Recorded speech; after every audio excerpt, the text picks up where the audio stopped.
Bienvenidos y bienvenidas a este espacio, a este podcast de participación ciudadana. Es un espacio que hemos considerado para informar a la sociedad dominicana sobre los resultados del diagnóstico del sistema electoral y de partidos de la República Dominicana, propuestas para la reforma de las leyes de partidos y el régimen electoral. Este espacio cuenta con la colaboración de la Unión Europea y está con nosotros Gustavo Oliva, que es el responsable del resultado de este diagnóstico. Participación Ciudadana, en su trayectoria de contribuir a la institucionalidad dominicana, ha realizado este estudio con el propósito de aportar a una discusión que está en la agenda pública y que ha estado en la agenda pública dominicana por muchos años, que es la ley electoral y la ley sobre los partidos políticos. Como ahora se avecina una nueva reforma, por lo menos revisar algunos capítulos de ambas normativas, Participación Ciudadana quiere colaborar aportando propuestas a estas reformas, pero basada en un estudio que nos diga cuál es la situación actual en cuanto a la aplicación y la que tienen estas normativas y qué huecos o situaciones debemos salvar para que tengamos mejores leyes. Sabemos que son propuestas y eso va al Congreso, pero nosotros siempre queremos estar en los espacios importantes que contribuyan al fortalecimiento de nuestra sociedad. Gustavo Oliva es politólogo, sociólogo, doctor en ciencias políticas y máster en gobiernos y políticas públicas. Consultor e investigador con más de 15 años de experiencia en evaluación de políticas públicas, opinión pública, comportamiento político electoral y estrategias. Yo creo que mejor de ahí no lo hubiéramos podido encontrar. Y gracias a ese gran apoyo de la Unión Europea ya tenemos estos resultados que ustedes podrán encontrar en la página de Participación Ciudadana. Pero vamos a comenzar con Gustavo. Gustavo, vamos a ver, ¿qué te ha parecido este trabajo que realizaste? ¿Cuáles son los principales problemas que tú pudiste visualizar, tanto en la ley de partidos como en la ley electoral? En primer lugar, Josefina, muchísimas gracias por tenerme aquí con usted. Un placer para mí compartir este espacio con usted. Si tuviese que resumirlo, diría que el clientelismo, que además se manifiesta tanto en el sistema de partidos como en el electoral, las dos caras de una misma moneda. El clientelismo podemos decir que es la columna vertebral del sistema, el principio en el que se funda. Pero es un sistema que se está agotando. Está llegando al final de su vida útil. ¿Qué le hace creer que de verdad el clientelismo está llegando a su vida útil? Hay síntomas muy evidentes de que el sistema de partidos se está desinstitucionalizando. Es decir, el vínculo entre partido y sociedad se está debilitando. Le voy a dar un dato que a mí personalmente me impactó mucho. El 42% de los ciudadanos dominicanos cree que la democracia puede funcionar sin partidos. Es decir, la desafección ha pasado de la apatía y el desinterés a convertirse en hostilidad. Debería llamar a preocupación. ¿Y qué resultado nos dice el estudio con relación a la confianza? Porque la confianza en los partidos, ya usted acaba de decir cómo anda la sociedad dominicana, pero con relación a la Junta Central Electoral, que es quien operativiza ese proceso electoral. Es una de las instituciones públicas mejor valoradas, al nivel del presidente y de las Fuerzas Armadas, que tradicionalmente siempre han sido las instituciones más fuertes del sistema político dominicano. Pero, siempre hay un pero, es vulnerable a crisis de reputación en años electorales, casi siempre vinculada a cuestionamientos sobre su capacidad para administrar los comicios con solvencia. Tenemos ejemplos en 2020, el suceso con las máquinas de votación, el voto electrónico, y sobre su imparcialidad. Es muy propensa a padecer ese tipo de crisis. Sin embargo, en 2017 sufre la mayor crisis, paradójicamente fuera de año electoral, vinculada con el caso Odebrecht. El caso Odebrecht le infringió una herida muy profunda al sistema y arrastró con él a la Junta Central Electoral. Desde 2017 se viene recuperando. No va a ser todo negativo, vamos también a hacerle su reconocimiento. Han estado fortaleciendo sus capacidades, su autonomía con respecto al Poder Ejecutivo y viene remontando progresivamente.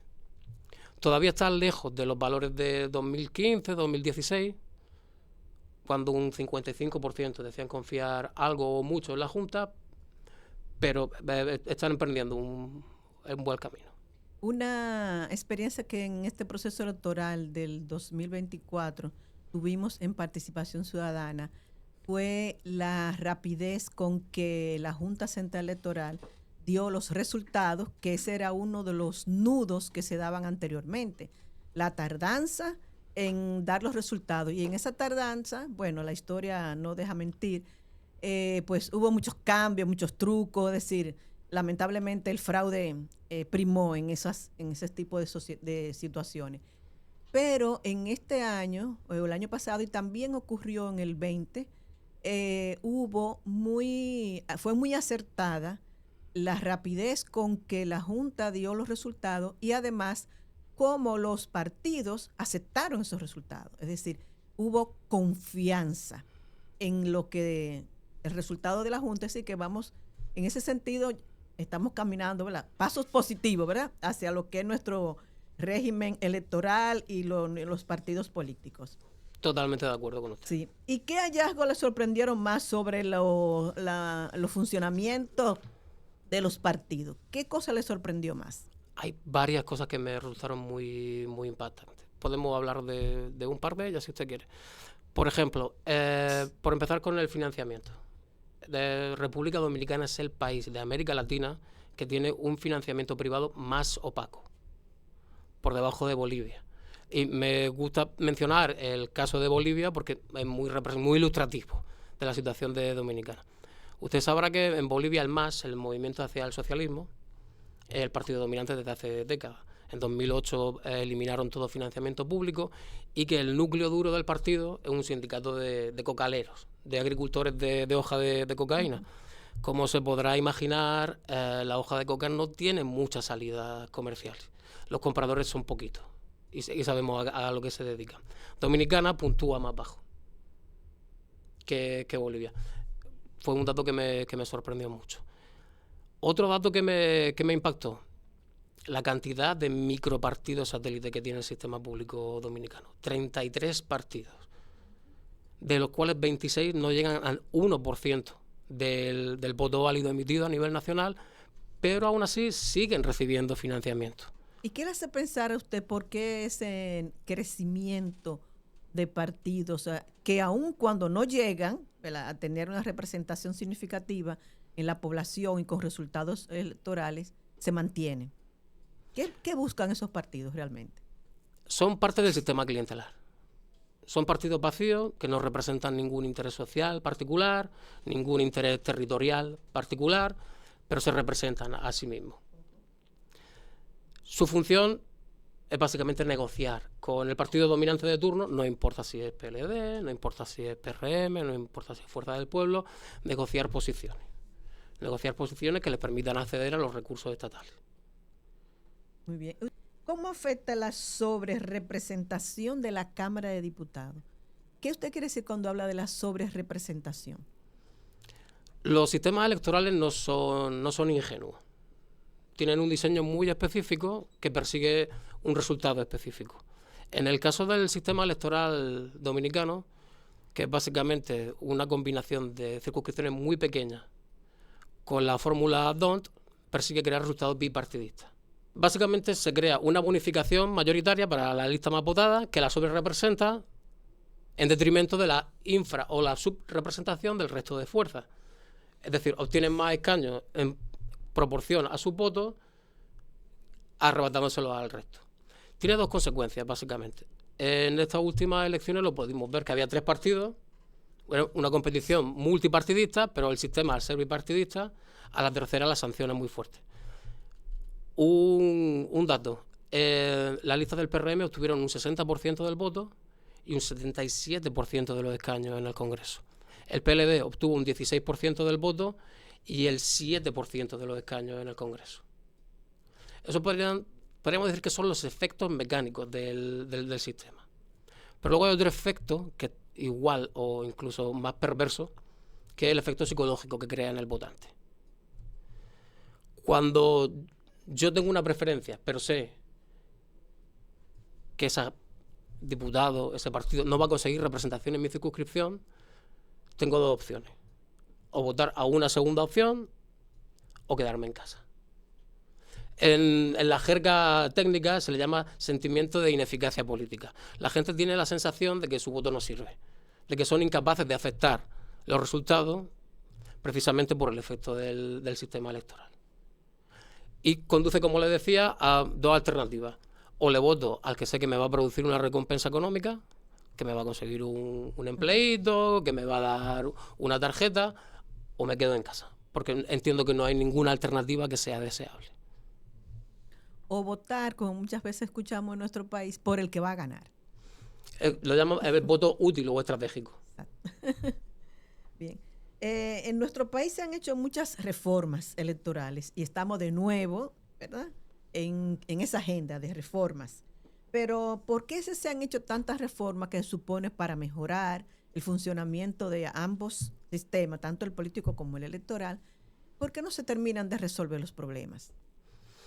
Es un frenesí, es un festival de reformas. Desde 1978 hasta 2024, 21 cambios legislativos en las reglas que rigen la competición electoral.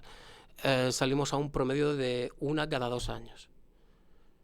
En los 2 últimos años hemos superado el promedio. En 2024 hubo una, en 2023 hubo otra. Yo diría que obedece principalmente a tres motivos. El primero, una visión de corto plazo de la élite política, que no está tan preocupada en resolver problemas estructurales de largo plazo, sino en obtener réditos, obtener una ventaja competitiva en el contexto más inmediato. Diría que también tiene mucho que ver con lo que intenta compensar este estudio: la falta de diagnósticos con evidencia empírica sólida que sirvan para vertebrar un debate objetivo. Entonces, Gustavo, ¿usted piensa que a los políticos les interesa más resolver sus situaciones inmediatas que realmente llevar el país a la ruta más adecuada que contribuya al fortalecimiento institucional? Me da esa sensación. Y le voy a dar la prueba final. Después de 21 reformas, ¿cuáles han sido los cambios reales que ha habido en la vida política dominicana? Lamentable. ¿Qué tipo de reforma electoral usted considera que es verdaderamente urgente? Me está poniendo en un aprieto, me hace preguntas muy complicadas, Josefina, porque en realidad, tal como yo lo planteo en el estudio, son complementarias, están interrelacionadas. Es decir, por ejemplo, si subimos el umbral de acceso al financiamiento al 1%, pero no le damos a esos partidos las herramientas para que, por ejemplo, se puedan coaligar, mayor representatividad, mayor proporcionalidad, para que puedan conseguir representación, hacerlo de forma parcial entraña el riesgo de que las reformas no generen resultados. Pero si me pone contra la espada y la pared y me hace elegir, yo diría que el financiamiento político sería por donde yo iniciaría, a reconstruir la Casa Dominicana. Sí, usted mencionó ahorita que en República Dominicana es el financiamiento político es el que se presenta con mayor opacidad. Vamos a ver, ¿qué interpreta la gente cuando se habla de opacidad? El indicador que estudiamos se refiere básicamente a la divulgación de las donaciones de campaña, es decir, la identidad de quien contribuye a una campaña y el monto en el que lo hace. Hay un velo de secretismo rodeando esa cuestión en Dominicana y varios problemas que lo fomentan. Principalmente no hay un régimen de consecuencias. ¿Y por qué el secreto? ¿Por qué si yo simpatizo por un partido, un candidato o una candidata, por qué mantener el secreto del apoyo que pueda dar un empresario? No sé, porque si es un ciudadano normal, no creo que vaya a tener grandes implicaciones, ¿verdad? ¿Por qué ese secretismo? Totalmente, estoy muy de acuerdo con usted. Y tenemos un ejemplo muy cerquita en Estados Unidos. Siempre va a haber un riesgo de captura. Sucede en todo el mundo. Es parte del juego democrático. Todos queremos influir en las decisiones políticas a nuestro favor. Es algo con lo que hay que convivir y totalmente legítimo. Pero, por ejemplo, el votante estadounidense, cuando va a depositar su boleta por el Partido Demócrata, el Partido Republicano, sabe que una industria farmacéutica ha financiado la campaña de su candidato, que la ha financiado la industria armamentística. Lo importante es que el elector pueda tener la información suficiente para tomar una decisión racional. Ya, el juicio moral queda sobre la conciencia de cada uno. Pero hay un mayor riesgo de captura cuando no hay transparencia. Es el único antídoto. Es un poquito difícil. En caso de que, ¿cómo podríamos abordar el tema del financiamiento político? O sea, con todo eso porque al final los partidos necesitan recursos. Y aun cuando aquí no se presenta o no se obliga, aun cuando la normativa dice que deben rendir cuentas, cómo utilizaron esos recursos, el origen de esos recursos, eso no se aplica o se aplica de una manera, vamos a decir, muy mínima. He visto algunos informes donde los partidos dicen, nosotros hicimos esto y esto, pero ¿dónde están las facturas? ¿Y de dónde vino el dinero? Es decir, ¿creen que con simplemente decir gastamos tanto en vallas o en hacer banderas o en los periódicos es suficiente? Entonces, ¿cómo usted cree que se puede resolver? ¿Con financiamiento o sin financiamiento? ¿Cuál sería la mejor opción? Yo no soy partidario de retirar el financiamiento público a los partidos. Si uno se pone a mirar el escenario regional, los países sin financiamiento público tienden a ser sistemas autoritarios. Es un mecanismo para fortalecer la dominancia del partido que ya está en el Estado, que tiene la ventaja de controlar la maquinaria y los recursos estatales. Nicaragua, Venezuela, Salvador, Bolivia, son los países que no tienen financiamiento. Yo no estoy a favor de eliminar el financiamiento. El problema en Dominicana es que es un financiamiento que, primero, no recompensa debidamente el desempeño electoral. Me explico. PLD, con un 10% del voto, tiene exactamente el mismo monto de financiación que tiene el Partido Revolucionario Moderno, con un 50% del voto. Eso genera incentivos perversos. Desinhibe la innovación política. Es decir, el partido que, teniendo un respaldo del 10%, no necesita ganar más votos para recibir más financiamiento, no tiene ninguna motivación para hacer una oferta electoral renovada. Genera incentivos perversos. Además, le permite mantener estructuras clientelares en todo el territorio. ¿Qué es lo que pasa con los partidos pequeños muchas veces, ¿verdad? Que se mantienen porque hay un financiamiento desde el Estado. Estudios que se han hecho tanto aquí como en el resto de América Latina han podido determinar que República Dominicana, de los que dan financiamiento, el voto más caro es el de República Dominicana, por el financiamiento que se le da a los partidos. Entonces, sería bueno también restarle un poco, o sea, disminuir el monto que se entrega a los partidos. Yo entiendo que sí, principalmente el financiamiento ordinario, es decir, el financiamiento, los recursos públicos que se les transfieren a los partidos para sus gastos permanentes. Ya no tanto el de campaña electoral, sino el permanente. Es el tercer país con un mayor financiamiento per cápita en América Latina, al mismo nivel que Panamá. Panamá es un país que nos duplica en renta per cápita. Es decir, al fisco, a la hacienda dominicana, le supone un esfuerzo doble que a la panameña tener ese mismo nivel de financiamiento. Es un financiamiento excesivamente generoso. Y en ese exceso de generosidad está parte del vicio del sistema. En crear esa dependencia de los partidos de los recursos estatales. Los desconecta de la sociedad. No necesitan volcarse a la sociedad, atender las demandas de la sociedad para mantener un financiamiento y mantener su empleomanía, mantener sus programas de asistencia social a las familias de militantes. Sí, que es bastante larga, ¿verdad? Sí, en este proceso, porque tenemos que ver a la sociedad involucrada en todo esto, o sea, los partidos no son un espacio aislado de la sociedad, porque están conformados por personas, ¿verdad? Y es el enlace de la sociedad con el Estado. Y la Junta Central Electoral es quien se encarga de organizar todo ese proceso donde la ciudadanía va a elegir a esos representantes. Entonces, ¿cuál sería el papel de la ciudadanía frente a estos elementos negativos que deberían cambiarse? No simplemente votar, porque ese es su papel número uno, pero fuera de ese rol, ¿cuál sería la labor de la ciudadanía para contribuir, ¿verdad?, a que esos elementos negativos empiecen a cambiar? Vital, como no podría ser de otra forma. La ciudadanía siempre es el motor del cambio. Y tenemos ejemplos en Dominicana. Yo recuerdo la lucha por el 4%, que fue una lucha totalmente no partidista. La Marcha Verde, yo veía gente sumándose a las marchas sin ningún tipo de afiliación. Yo entiendo que es vital, es imprescindible. La parada que se dio frente a la Junta Central Electoral de los jóvenes en el 2020, en febrero, cuando hubo el problema del uso de los equipos para la votación, la que fue también una protesta muy significativa.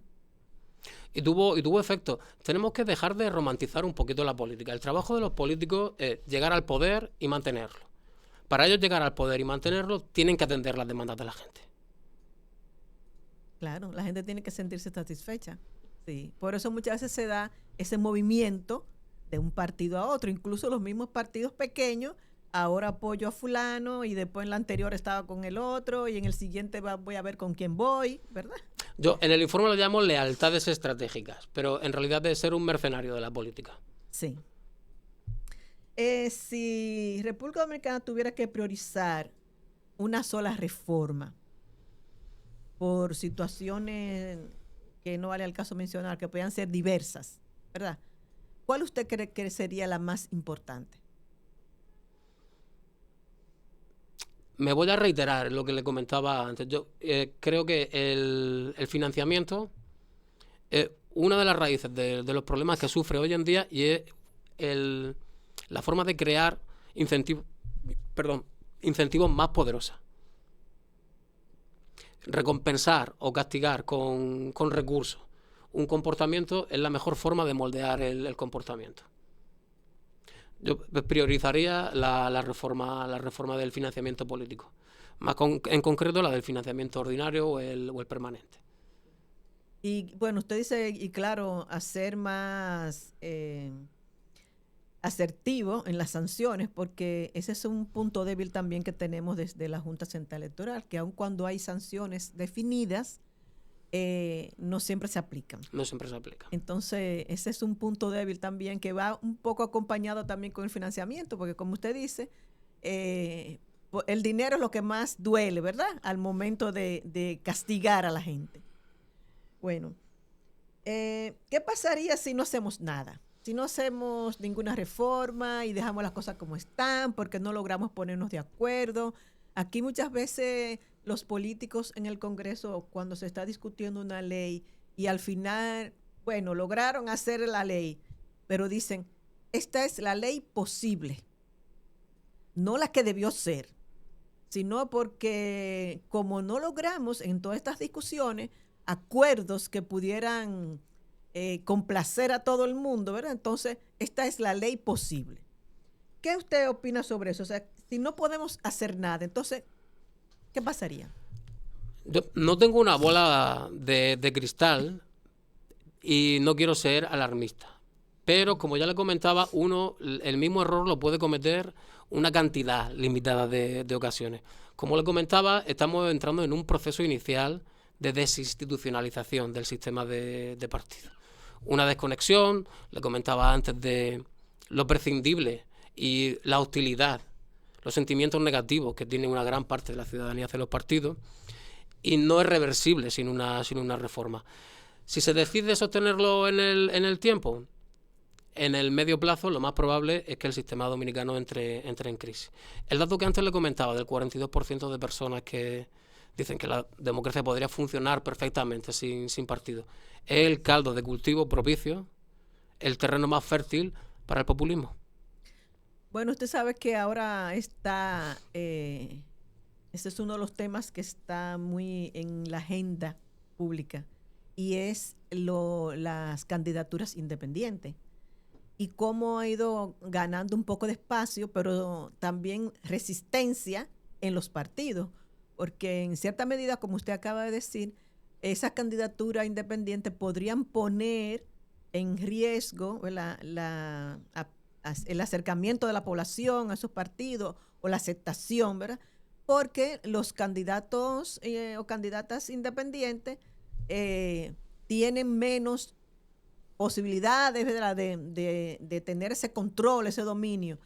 Entonces, ¿cree usted que realmente ese es uno de las cosas que podrían, porque eso está ahora, a pesar de que ya fue aprobada, pero hay que adaptar ahora la ley electoral? Bueno, la ley electoral ya tiene un reglamento que dice, pero ha habido desacuerdo con esos reglamentos, o sea que todavía no está muy clara para poder aplicar esa nueva candidatura para las próximas elecciones.